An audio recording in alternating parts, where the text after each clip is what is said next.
Okay, good afternoon, everybody. So, do we have all problem sets? Was that fun or what? No. Okay, I'll make up for it on the next one by making that even more fun. Okay, just a reminder, I'm sure you already know this, but next Tuesday we have a special event taking place here in class during class time. That special event is called Exam Number 1. Yes, it's snuck up on all of us, and it's coming up next Tuesday. So I will be having more to say about that on Thursday, but just keep that in mind. So Exam Number 1 next Tuesday will cover all the material that we talk about from the beginning of the term till through Thursday. So Thursday's lecture will be included on the exam. So you got a lot to do in the next week. Today we want to continue to talk a little bit about the solo model, but also talk more briefly about total factor productivity. So you'll recall that in the context of our production function, we have total factor productivity. In the solo model, we took our production function and turned it into per worker terms, and we still have total factor productivity. And we saw last Thursday that when total factor productivity changes, that we actually get two effects. The direct effect of the change in total factor productivity, but also a secondary effect, because the increase in output and income also leads to an increase in saving, which causes an increase in the capital to labor ratio. The problem at this point, though, is where technology or total factor productivity has been important in both of those models, we've been treating it as an exogenous variable. We'd like to at least be able to say some things about what it is that drives total factor productivity. So that's going to be part of our goal for the day.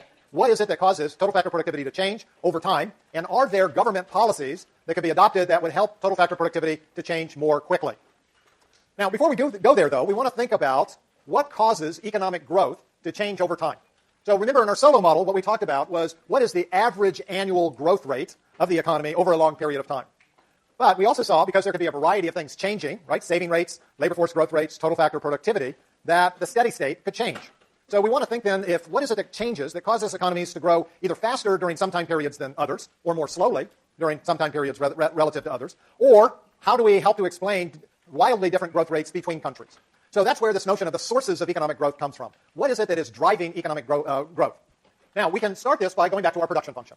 In the context of our production function, we know that economic activity is simply total factor productivity times some function of the capital, stock, and the labor force. Right? So it's pretty easy then that how fast the output grows depends upon how fast total factor productivity grows, how fast the capital stock grows, and how fast the labor force grows. Right? Because that's all in our production function.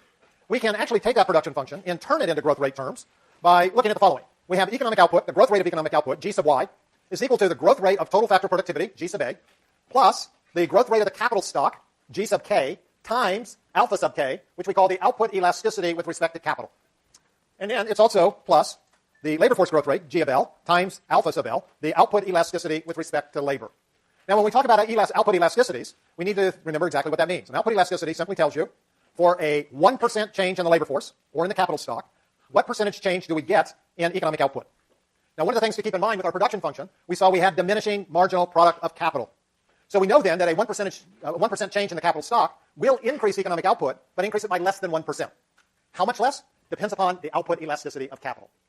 The same thing is true for the labor force. As the labor force grows, we know economic output will grow, but because we also have diminishing marginal product of labor, we know that any increase in the labor force is going to lead to a smaller increase in economic output. How much smaller depends upon the magnitude of the output elasticity for labor.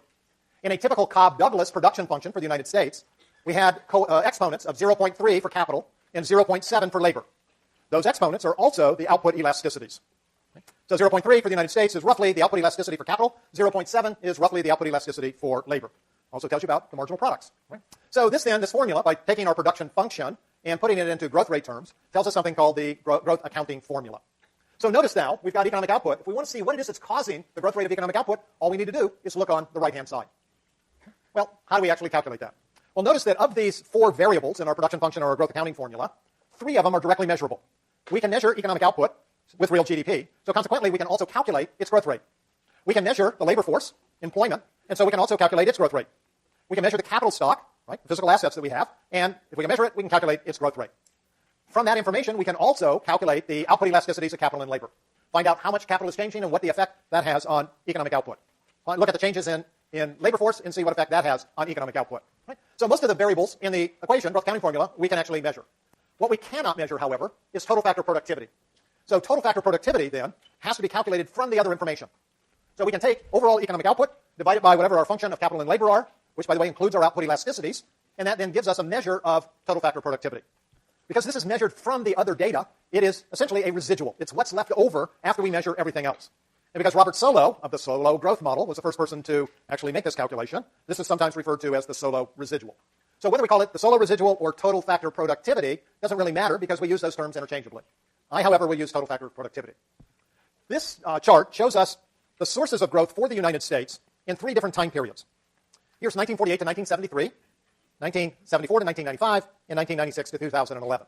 And what's interesting about this is that we can see that output growth, right, this is G sub y, how fast the economy was growing on average each year during that time period, fell from just under 4% to just under 3%, and then fell further to just over 2%. So one of the things that we see from the data is that average annual growth rates for the overall economy have been slowing over these 3 time periods. What's more interesting, though, is to find the sources of that slowdown in growth. And what we can see here is that capital growth slowed a little bit between the first and the second time period, but then increased between the second and the third time period. So during the first time period, yes, part of the growth slowdown was due to the fact that we had less of a contribution from capital stock growth.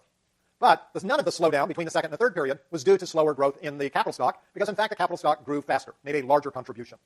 If we then look at what happened to the labor force, we can see that between the first and second period, a little bit of a slowdown, but not much. So once again, like capital, it contributed to the slowdown, but it wasn't a major factor in that slowdown.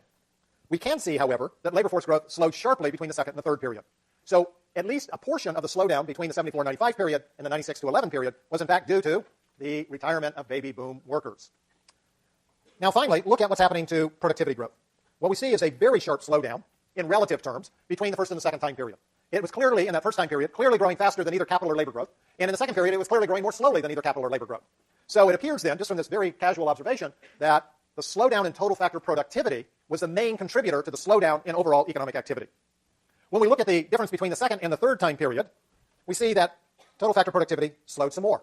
Not quite as dramatically as it did between the first and the second time period, but it still slowed. The slowdown, however, in the second time period was not as great as the slowdown in labor's contribution.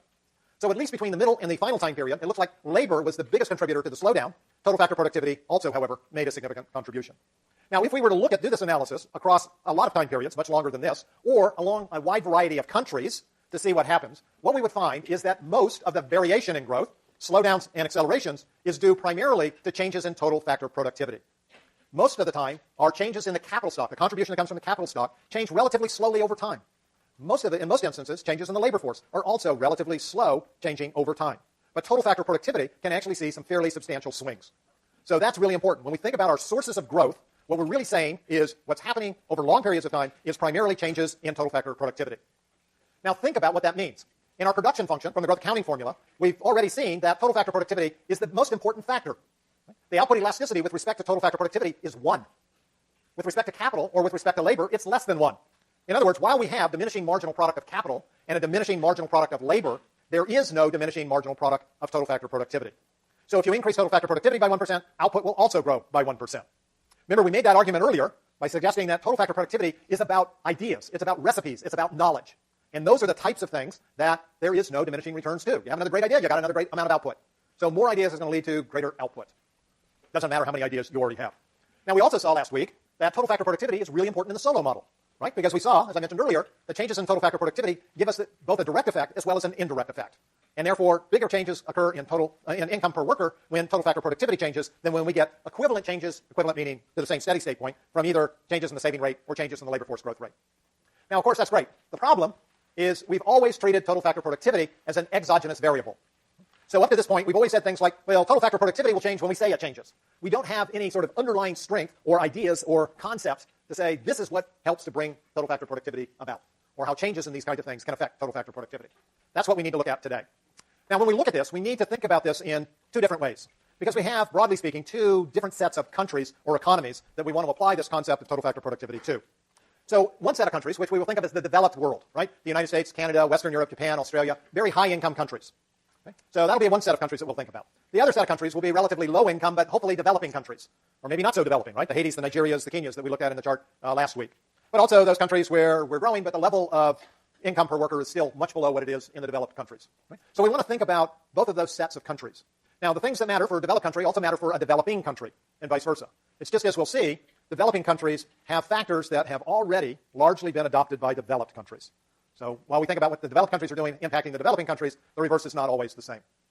So the first thing that we want to think about when we talk about developed countries and we think about total factor productivity is we want to think about this in terms of what we call, in a narrow sense, technology. Right? So technology can be better software inside your laptop or in your smartphone or any other kind of gear that you might have, right? That tells it how to work more efficiently. So if we think about laptop computers today or smartphones today, think about how they're different than they were 5 years ago. Or for those of you who are old enough, 10 years ago. And for those of you who are really old enough, 20 years ago. And if anybody's that old besides me, 30 or 40 years ago. Okay? So obviously things have changed. Right? The basic function of a phone, of a laptop, hasn't really changed. But what we've changed is all the internal workings, most of which have to do with how instructions get processed. So you can think about it as software that's behind there. So we can make things go faster. We can make them perform with less heat. We can do color. We can do parallel processing. We can do all sorts of things that we couldn't do 5, 10, 15 years ago. And all of those changes, right, are really just a technological change. And that technology change then gets embedded, put inside of a piece of capital equipment, right? A laptop, a phone, another piece of machinery, or whatever.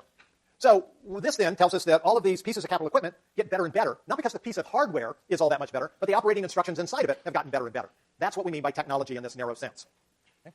Now, when we think about technology this way, as, again, a set of ideas or instructions on how to tell the machines to do what they do, then we can make a distinction between the capital, the labor, and the technology. So these capital and labor turn out to be fundamentally different than technology when we define them this way. Capital and labor are physical items, right? They have shape, they have size, they have weight. Some have more weight than others, right? So capital and labor both have features that we refer to as rivalry and excludability. So rivalry essentially says that if a person is using something, piece of capital equipment as an example, then that piece of capital equipment cannot also be used by somebody else at exactly the same time. If one person is using a machine, another person cannot use the same machine at exactly the same time period, or one group of people if it requires more than one operator. Right? So that's what we mean by rivalry. I can use it, but you can't. Or you can use it, and then I can't. Right? Most physical items have that property. Excludability means that if you own the piece of capital equipment, or if you own your own labor, which hopefully we all do, then as the owner, I don't have to use it, and I can also prevent somebody else from using it. So as an example, you've got a laptop computer. Right? So if you've got a laptop computer and you're playing on it, working on it, studying on it, taking detailed notes. So if you're using it, your neighbor can't be typing on it at the same time. Right? So we have this inability to use the same piece of capital equipment by two different people at the same time, rivalry. And if you own it, you can close it up and not use it, or you can close it up and tell your neighbor, I'm not going to let you use it either. So that's what we mean by rivalry and excludability. Now, technology is different than that. Technology, to the extent that we continue to think about it as a set of ideas, a set of software, if you will, sitting there telling the machine how to do what it actually does. That kind of software, those kinds of ideas, turn out to be non-rivalrous and non-excludable. At least they are non-excludable for any significant period of time. That's not to say that the companies who come up with the new ideas don't want them to be excludable. They actually do. They want to be able to sell them at a premium price to only the people they want to sell them to and not put them into the general public. But that's often not possible. So let's think about a product that might have some great new ideas built into it and see whether or not this is excludable or not. Okay? So Apple has been a major proponent of newer technologies and newer products with that technology built into it. So think about that very first iPhone that came out. I guess it was what? iPhone 0? iPhone 1? iPhone .1, .0? Whatever it was. I think it was just called the iPhone. Okay, so the original iPhone was essentially the first smartphone, right? It was the first one that could do a lot of apps and all this other stuff besides just making phone calls back and forth. So it was a big leap forward. And lots of new technology embedded into that phone. So how long could Apple keep that technology non-excludable? I'll tell you how long. It was 72 hours. Because we know, this has been a big court case, by the way, we know that engineers from a rival company went to an Apple store, bought an iPhone, took it back to their laboratory, turned it over, pulled the back off. I'm not supposed to do that. They pulled the back off and they said, oh, that's how it works. Right? And all of a sudden, they didn't have to come up with the original idea. They didn't have to do all the research and development. They had to figure out how all the circuits did and what the operating instructions were. But it was all there inside the back of that phone. Right? So Apple would love for it to be excludable. But in fact, these are the kind of ideas that get out into the public realm very, very quickly.